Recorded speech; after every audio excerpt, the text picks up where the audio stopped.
Welcome back to episode 3. Today we're going to be making Gurkensalat. This is a very, very tasty, crisp, cool, tangy, delicious little side.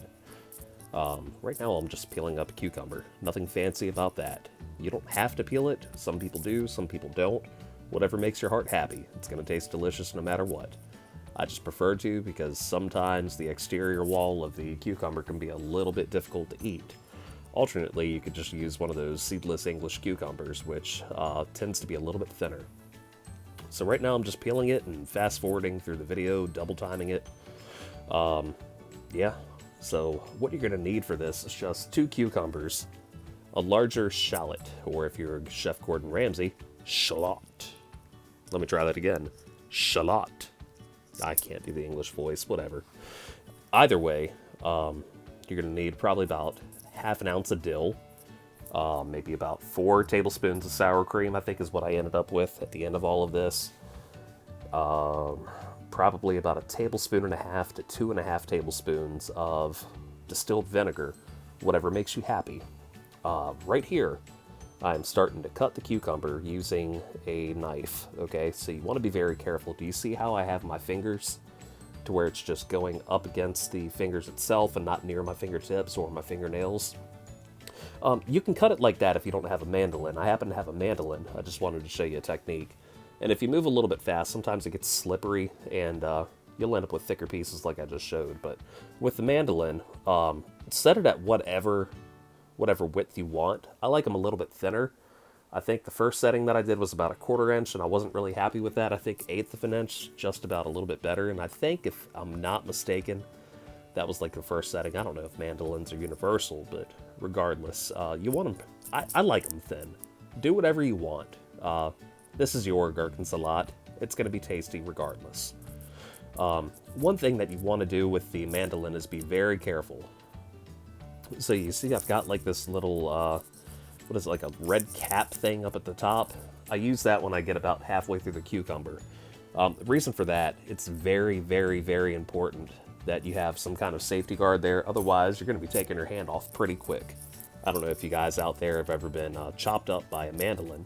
I've got sliced by it one time, and let me tell you, it is not fun. It's very sharp.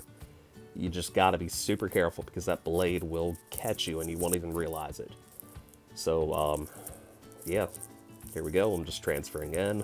You're going to see me slice up the other cucumber, get everything in the bowl, but again, you're going to see I've got a little bit piece of cucumber right there. I went to reach for it with my hand, and I'm like, nope, I made that mistake before, so I just used my knife to gently pull the cucumber out. Same thing here, wash, rinse, repeat. Chop up cucumber number 2. I think at this point we're fast forwarding a little bit. Can't really tell, either that or I'm just like, you know, the Roadrunner today.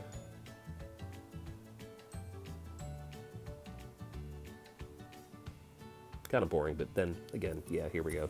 That little safety guard that we have for ours slipped out, so make sure that little prongs are in it if you've got something like this. Otherwise, I would certainly recommend you invest $15 into a cut-resistant glove. I think it's like a Kevlar glove or some kind of like thing that's very similar to chainmail, but it's clothy. I don't know. If you guys hear any growling, my cats are rumbling in the background behind me. I would apologize, but they're cats. That's what they do. Next thing's next. I am going to get my shallot to chop up. Now, why wouldn't I use an onion? Glad you asked. So the shallot, being one of the most mild and subtle of all of the onions in the onion family, I think the mild taste of this and the bright color of it, I think adds a lot of color contrast, but it doesn't give me like an overwhelming onion flavor. And if I'm going to be consuming onions in a raw state, I want it to be very mild like this. I don't want it to be harsh on the palate. Just my personal preference. You can use a red onion, you can use a white onion. I don't really care. That's all up to you. That's between you, God, and whoever you're serving this to. But for my preference, I'm going with the shallot. So right now I'm peeling the exterior wall off of this, the cell. I didn't think it had a good, attractive bit to it. It seemed a little, what do you call it, like a little rubbery looking, kind of worn out, like an old rubber band look.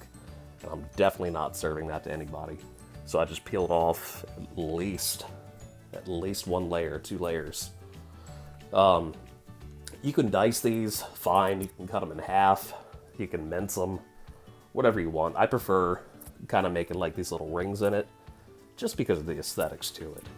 I don't think there's any other reason to it. Typically, I think I slice them into slivers, so I just cut in the middle of my shallot, and then just cut it down like I'm showing you here. Instead of making the rings, it's just like little half circles. Either way you do it, it's fine. Again, this is just a personal preference at this point. I just felt like doing it like this, because typically I'm one of the few people in my family that will eat a raw shallot, so I'm just going to do it either way. So, enjoy me chopping. Yeah.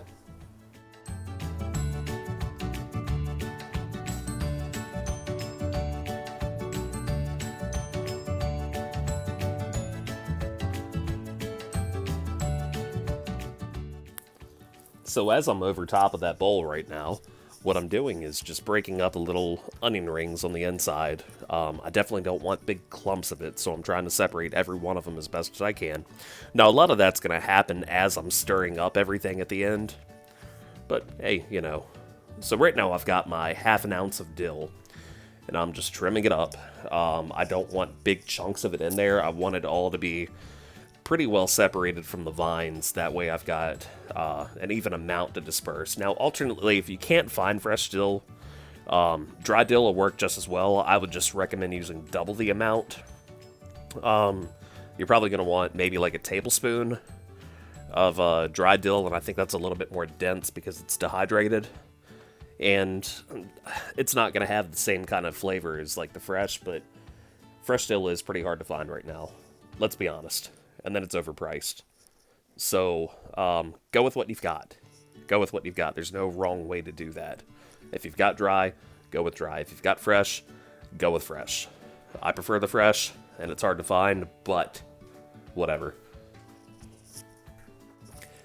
At this point, I've started seasoning and preparing everything for it. I've added some kosher salt, some fresh cracked pepper, getting ready to add in a little bit of vinegar.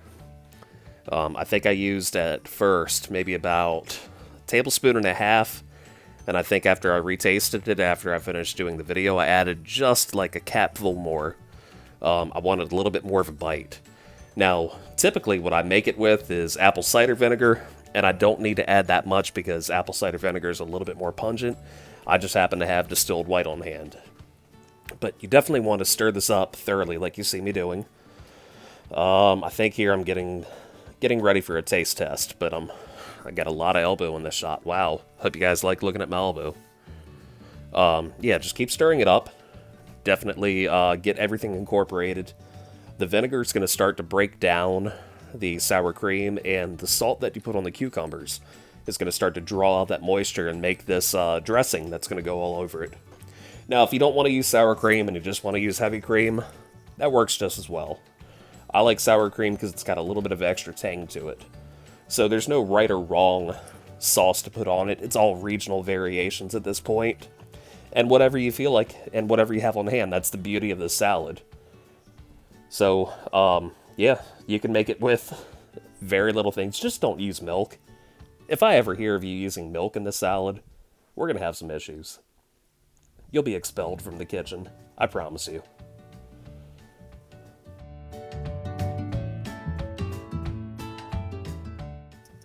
Now I'm at the point where I'm getting ready for a taste test, so I'm stirring everything up with a fork, making sure I'm getting deep to get a lot of that dressing on there. And this is the point where I say, maybe I need a little bit more salt, maybe I need a little bit more pepper, maybe I need something else. So there's one little key ingredient that I have hiding there. Okay, so it looks like there was a thumbs up, so everything was good. So this isn't traditional, but I like it. I add just a sprinkle of caraway seed in there, and then I let it sit probably about 4 to 5 hours before I serve it. And this just adds just another layer of flavor in it. Again, not traditional. I might get crucified for using it. I don't know. But I like it. It's not something I'm always going to do, but it's something I do to jazz it up just a little bit. So, there you go, guys. If you have any questions, drop it in the comments. Otherwise, guten Appetit. Thanks again. See you next time.